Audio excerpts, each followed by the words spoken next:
Hi guys, welcome along to day 16 of our Coastal Kids Club Advent Calendar. Now tonight we are going to talk about anti-squat. Now this is basically just the angle that the rear wishbone sits at relative to the chassis of the car.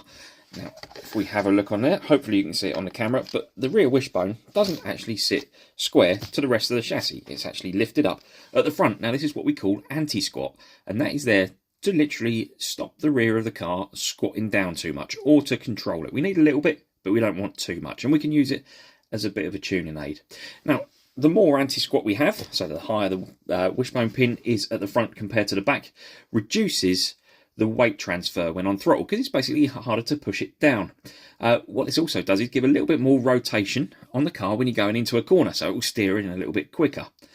And it can be good for when the track's got some big bumps on the throttle, because basically the car isn't ducking down so much when you're on the throttle. However, if we were to put less anti-squat on, we get a little bit more transfer through that suspension. So it does tend to accelerate the car a little bit slower because it is taking it up. However, that can be very, very good on the tracks which have got lots of little bumps to drive us off of the corner. And it also helps as you're going into the corner. As with the toe-in, it's a nice easy one to change. We can just change the direction of these pills. Give it a try and let me know what you think.